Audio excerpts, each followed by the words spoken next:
Have you ever walked into a room and realized people who are supposed to love you were planning something that would wreck you? Have you ever heard your own name in a conversation that made your stomach twist? And tell me, what would you do if your family plotted to humiliate you on Christmas Eve? My name is Riley Carter. I'm 27, and I work as a paramedic in Portland, Oregon. Nothing fancy, nothing glamorous, but it's a job that keeps people alive. And until 1 week ago, I truly believed my family respected that. Turns out, I was painfully wrong. And before we dive deeper into what went down, hold on before we get into the real stuff. I want to know, what are you doing at this exact moment while hearing my voice? I love seeing your answers down below in the comments. Back to that night. It was December 23rd, 10:14 p.m. and freezing outside, the kind of cold that makes your breath look like smoke.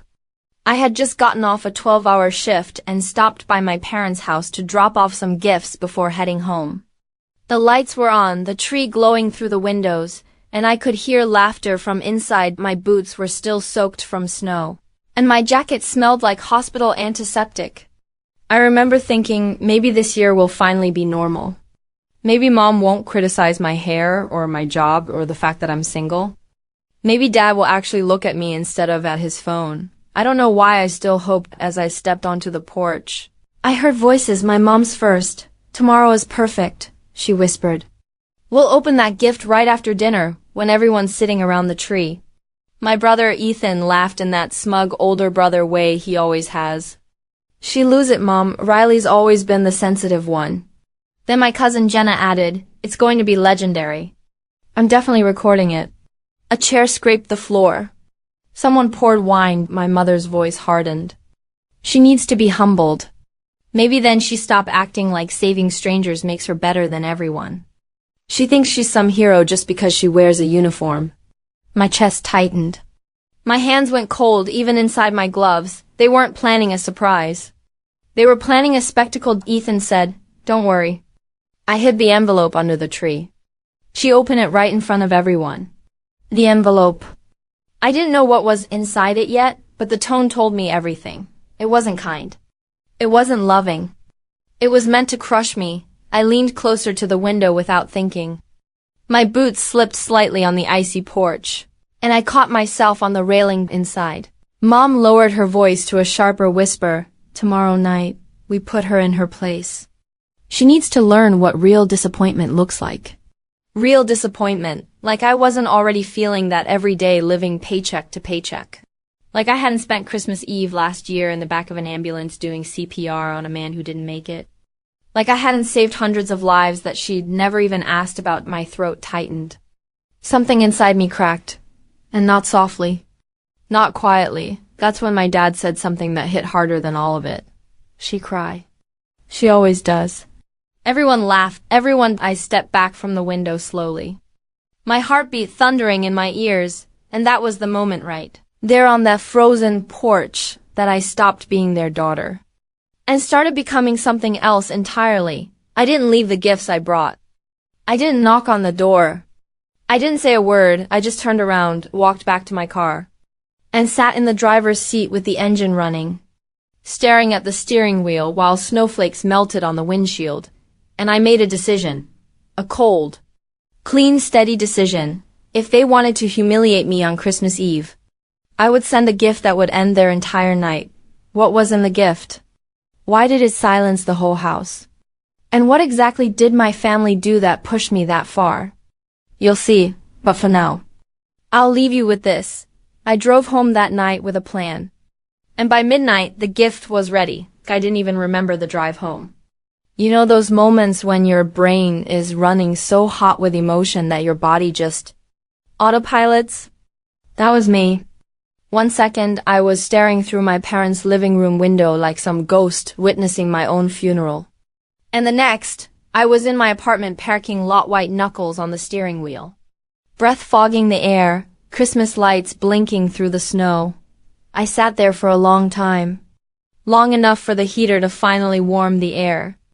Long enough for the numbness to turn into something sharper. I'm not proud of what I felt. It wasn't sadness anymore. It wasn't confusion. It was anger, cold, focused, a type of anger I didn't even know I was capable of feeling, and maybe you'd judge me for what I decided next.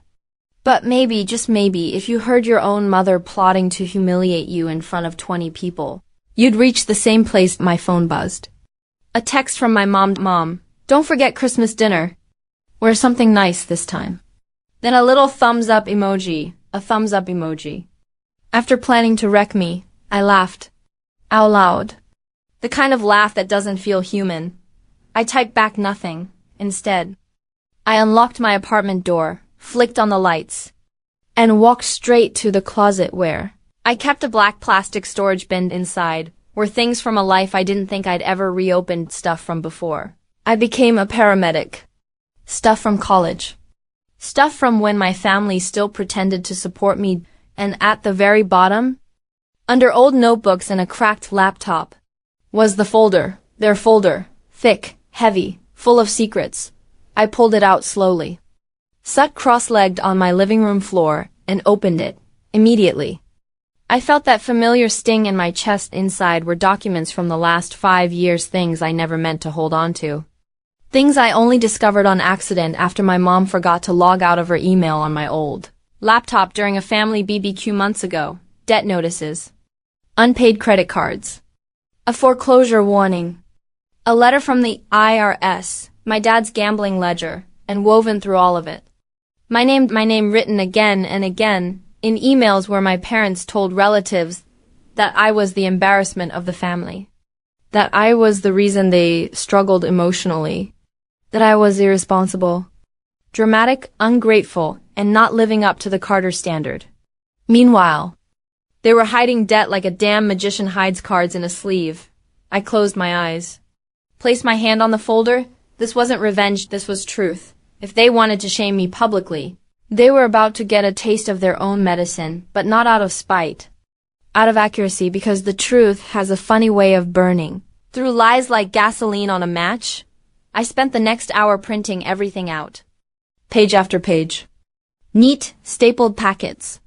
Copies of every debt, every hidden letter, every message where they trashed me behind my back. And then came the final touch. The Christmas card.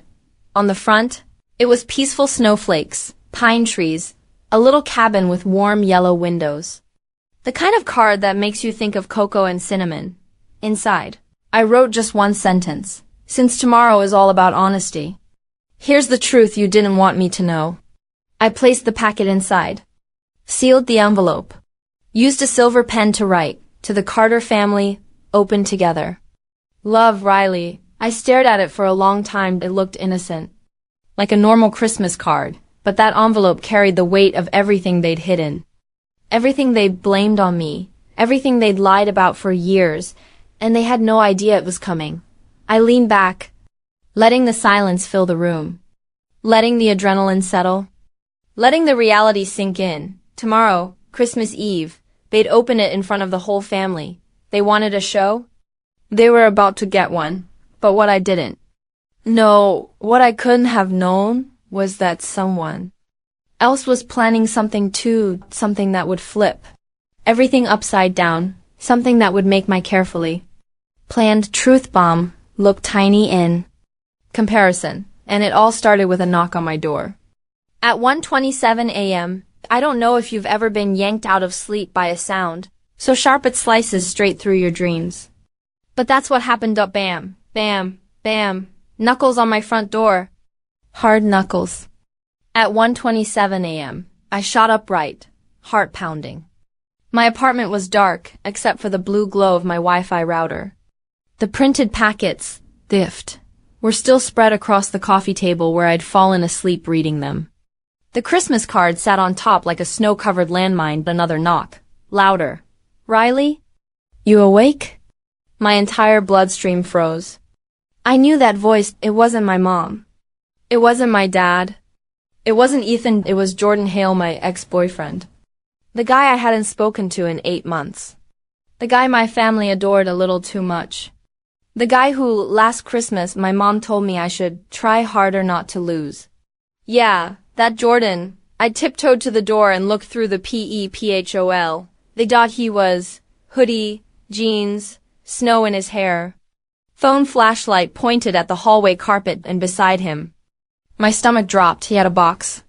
Wrapped in shiny red Christmas paper. Gold bow.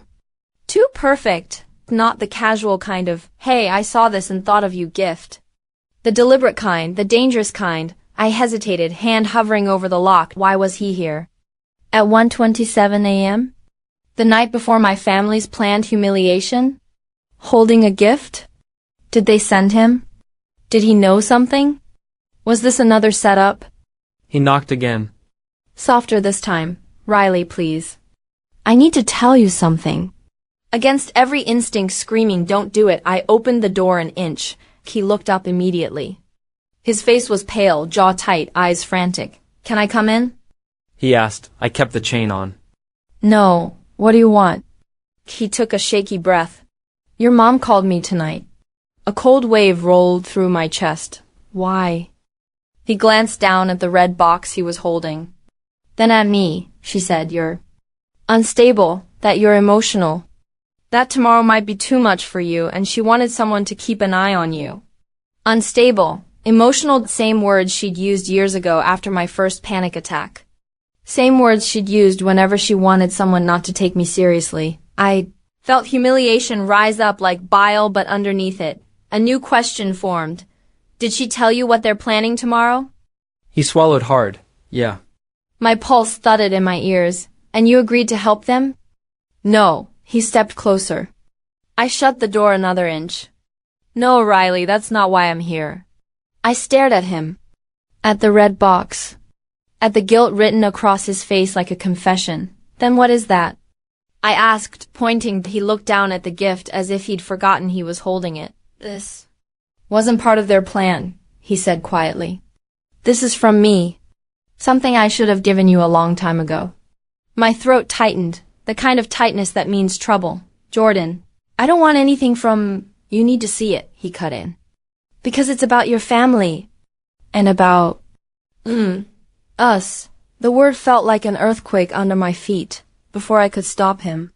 He slid the box onto the floor inside my apartment, pushing it through the gap under the chain. I'm not the good guy here, he whispered. But I'm not on their side either. That's all I'm gonna say for now. Then he stepped back, hands raised like he was surrendering. Don't open it until tomorrow, he said. And whatever you do, don't let them open theirs first. My breath left my body. What's in it? I whispered. He shook his head slowly. Something that could blow your whole family apart. My stomach flipped before I could ask anything else. He walked down the hallway and disappeared down the stairs, leaving me alone with a neatly wrapped red box, sitting inside my doorway like a countdown. I locked the door, deadbolt, chain, everything. Then I stared at that box. 2 gifts. 2 bombs. One from me. One from him, and tomorrow on Christmas Eve, only one of them would go off first. Christmas Eve mornings usually feel soft, warm, cozy. Mine felt like waking up with a fire alarm screaming inside my skull. I barely slept. Every time I drifted off, I dreamed of that red box Jordan shoved under my door, sitting there like some silent threat. I carried it to the kitchen counter before sunrise, holding it like it might explode. I didn't open it. Not yet. A promise is a promise, even from an ex who broke my heart in half. The sky outside was gray-blue. Snow fell like powdered sugar. My apartment smelled like pine from the tiny $19 tree I bought at a gas station, and somewhere across town. My family was probably polishing silverware and practicing fake smiles. Waiting to ruin my night, I made coffee extra strong. Sat on the couch. Stared at both gifts, mine for them. Theirs for me. And Jordan's wild card mystery box. By noon, I showered, dressed in a thick sweater and jeans, tied my hair back and got ready to drive. Every nerve in my body buzzed like a loose wire. Right before I left, my phone buzzed. Mom, dinner at 5, don't be late. No heart. No emoji. Just a command. Typical. I grabbed my coat, the envelope with the packet, and after staring at it for a full minute, the red box. I wasn't sure if bringing it was smart, or stupid, or suicidal, but something in me whispered, take it, so I did, driving to my parents' House felt like heading toward a courtroom where I was the defendant, the jury, and the executioner all at once. The snowflakes hitting my windshield looked like tiny warnings. The Carter house sat at the end of a cul-de-sac, glowing with too many Christmas lights, my mom's annual attempt to prove to the world that everything inside was picture-perfect. It never was. When I stepped out of my car, I took a breath so deep it hurt. Showtime through the frosted front windows. I saw silhouettes, my brother Ethan walking around like he owned the place, my uncle Steve pouring wine, my mom rushing between the kitchen and the living room. Then the door flew open. "There she is!" Ethan shouted, loud enough for the neighbors to hear. "Our Christmas charity case." Laughter from behind him. Actual laughter. My stomach twisted. This was starting early. I forced a smile. "Wow, still using jokes from the bargain bin, huh?" He rolled his eyes and grabbed the envelope from my hand. No, I snapped. "That's not for you." He raised a brow. "Relax, I'm not opening it." But the way he looked at it, like he thought he already knew what was inside. I felt my pulse jump. Mom appeared behind him, eyes scanning me head to toe like I was TSA luggage. "You're late," she said coldly. "It's 4:52, I replied. "I'm early." "Well, 8 minutes early isn't the same as being here on time." God, same dance. Different year. I stepped inside, boots squeaking on the hardwood. The whole living room smelled like cinnamon candles and forced affection. Jenna, my cousin, the one who said she'd record it, waved from the couch. Aunt smiled too brightly. Uncles nodded stiffly. Everyone eyed me like I was a loaded gun someone accidentally brought to a family picnic. I kept the red box tucked under my arm, hidden by my coat. Then I saw it, the envelope they hid for me, gold foil. Fancy script, to Riley, placed dead center. Under the tree like a spotlight waiting to blind me. Everyone kept glancing at it. My mom stepped close and whispered, "We'll open gifts after dinner. Make sure you sit front and center." My stomach clenched. She wanted a show. A public scene. Her masterpiece. But little did she know, I brought my own storm. Dinner was awkward enough to choke on. Nobody talked to me except to ask passive-aggressive questions. "You still living alone? No boyfriend yet?" "Must be hard-working holidays," I answered calmly, but inside, my nerves were boiling. Finally, it was time. Everyone gathered near the fireplace. Kids on the floor, adults in chairs, wine glasses full. My mom clapped her hands. "Okay, let's start with Riley's gift." All eyes snapped toward me, toward the gold envelope, toward my humiliation. My heart thudded so hard I felt it in my teeth.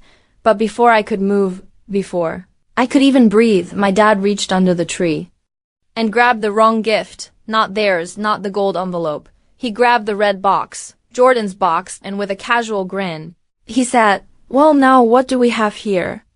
The room leaned in. I froze, because whatever was inside that box, whatever truth Jordan wanted to reveal, was about to blow open in front of my entire family. I swear my soul left my body when my dad lifted that red box. He held it like it was some Hallmark movie present, sweet, harmless, wrapped with a gold bow. If only he knew. My pulse punched against my ribs as he shook it lightly. "There's some weight to it," he chuckled.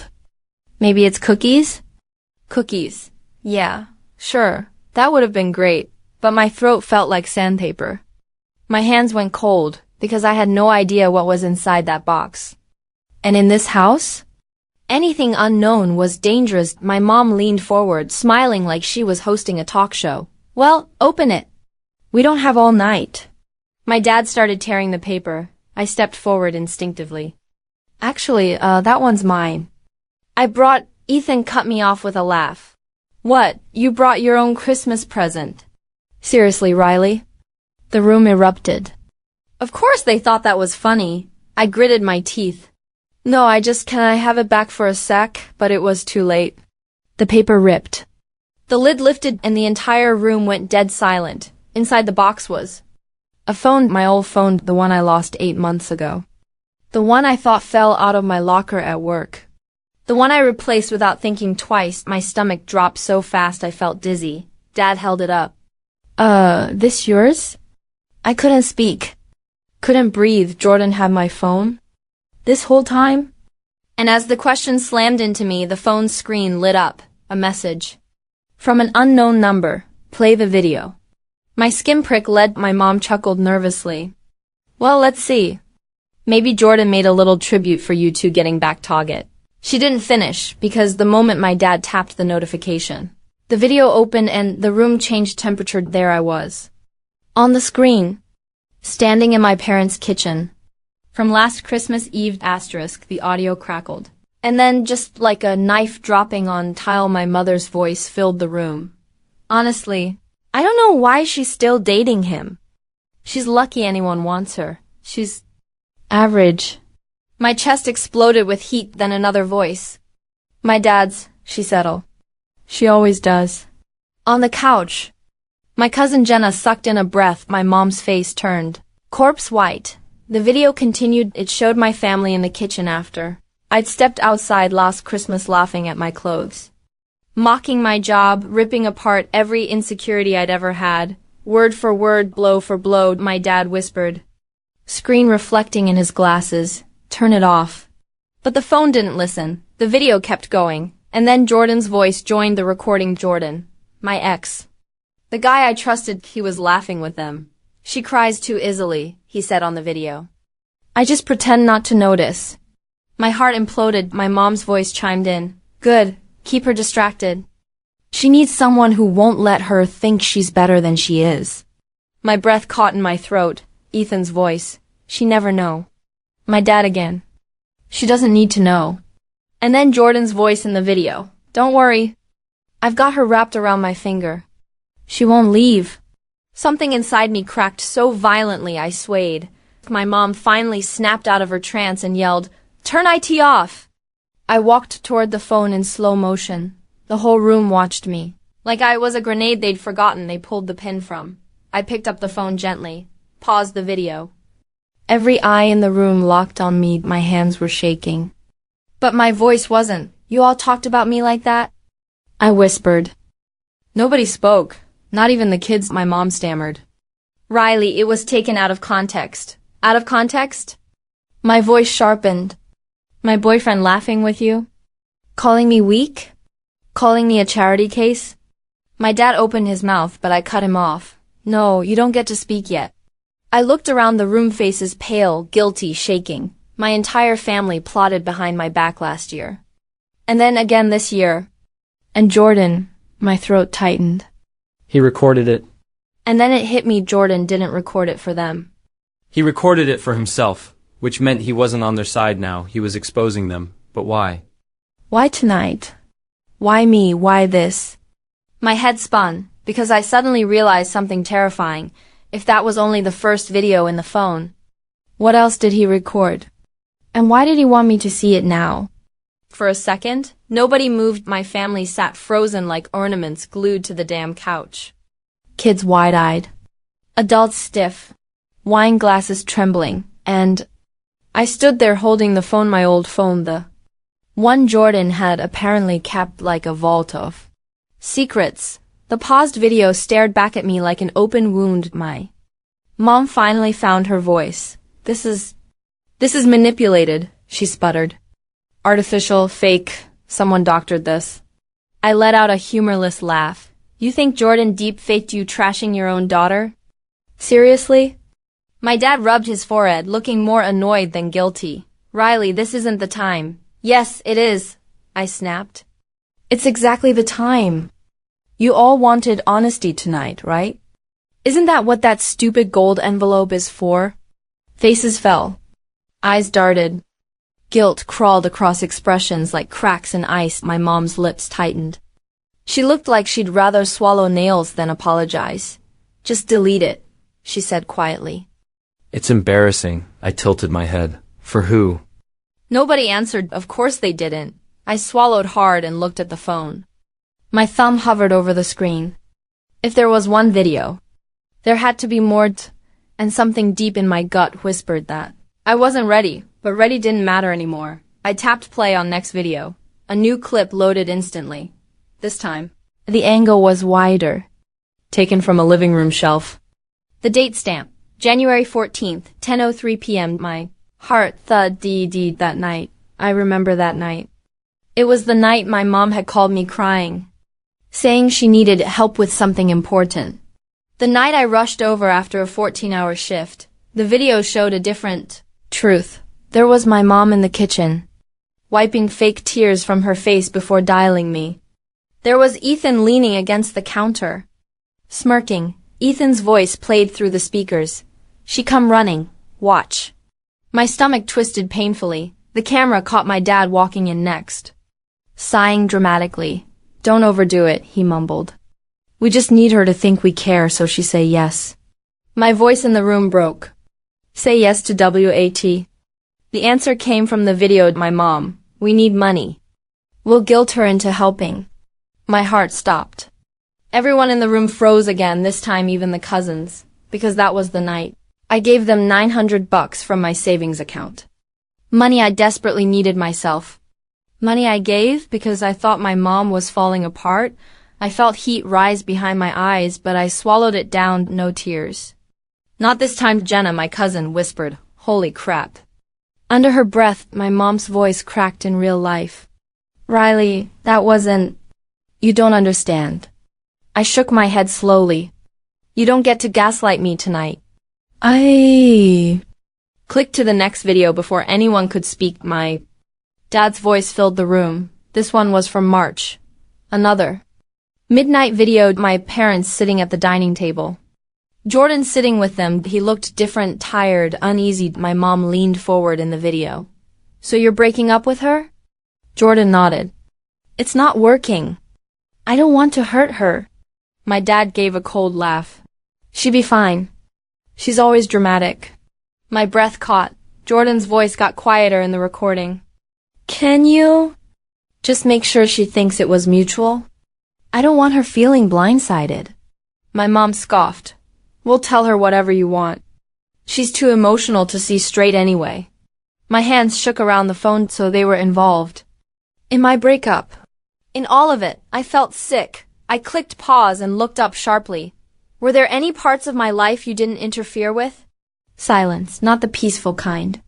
The guilty, choking kind. My dad opened his mouth, but a sound cut him off. A soft ding. New message on my old phone, unknown. If you're seeing these... I didn't finish the last one. Don't let them watch it. A chill slid down my spine. My mom frowned. Who's texting you on that thing? I already knew Jordan, and if he didn't want them to see the last video? That meant the final one wasn't about them, it was about me. My breath hitched as I scrolled. There it was. Final video, locked, passcode required. My mother leaned in. Open it. I took a step back. No. Because deep down, I knew that final video wasn't meant to destroy them, but it was meant to destroy everything. I thought I knew about myself, asterisk. My whole family stared at me like I was holding a detonator. And maybe I was, because that last locked video, the one Jordan warned me about, was sitting on the screen like a red button begging to be pushed. My mom crossed her arms. Open it, she demanded. I stepped back again. No. She blinked like she couldn't process the word. No? Riley, don't be ridiculous.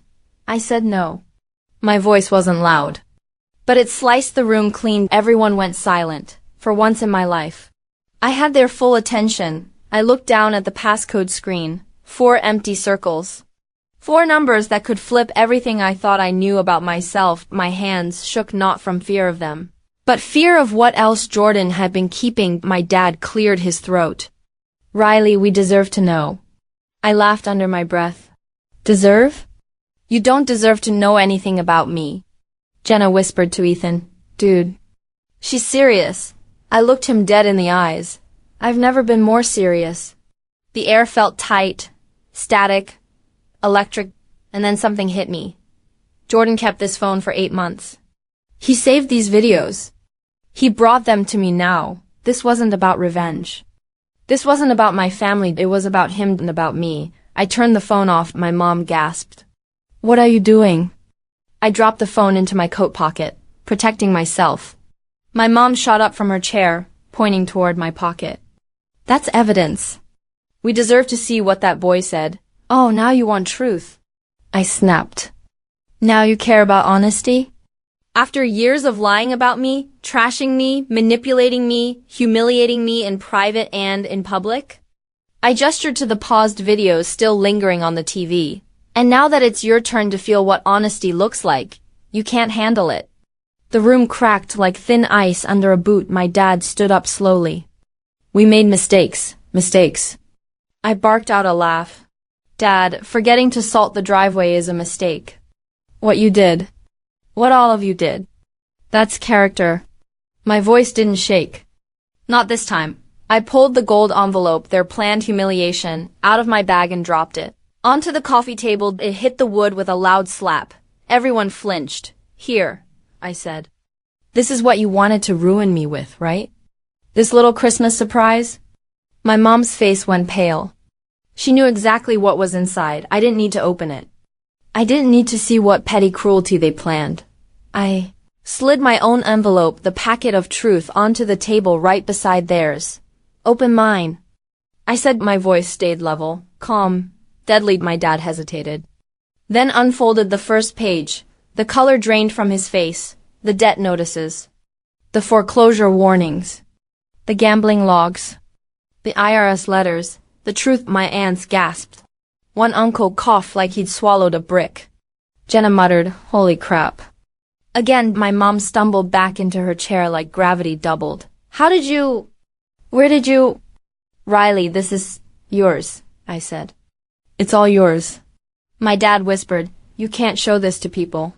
I raised a brow. Oh? And humiliating me was fine? They looked terrified. Good, because for the first time ever, I wasn't the weak one in the room. I wasn't the punchline. I wasn't the emotional charity case. I was the storm, and they finally saw it. I took a deep breath, grabbed my coat, and headed for the door. Nobody tried to stop me, right before I stepped outside. I turned back to my family, pale, silent, stunned. You wanted to put me in my place tonight, I said softly. Well, you did. Their eyes flicked up. And my place, I continued, is anywhere you're not. Then I opened the door. Cold air rushed in. Snowflakes blew across the floor. Someone behind me whispered my name, but I didn't look back, not once. Back in my car, I sat gripping the steering wheel, shaking not from pain this time, but from released freedom. I pulled out the phone. The final video stared up at me, still locked. I whispered to myself. Not tonight. I powered it off. That truth could wait. Right now. I chose myself. I put the car in drive, backed out of the driveway, and let the house of lies shrink in the rear view, for the first time in years. I felt light, and as the snow swallowed the road ahead, one truth settled deep in my chest. Sometimes the greatest revenge is finally walking away. If you enjoyed this story, make sure to like the video, share it with someone who loves a wild revenge plot, and hit that subscribe button for more stories from Silent Revenge Lab. Your support means everything. Don't miss the next one.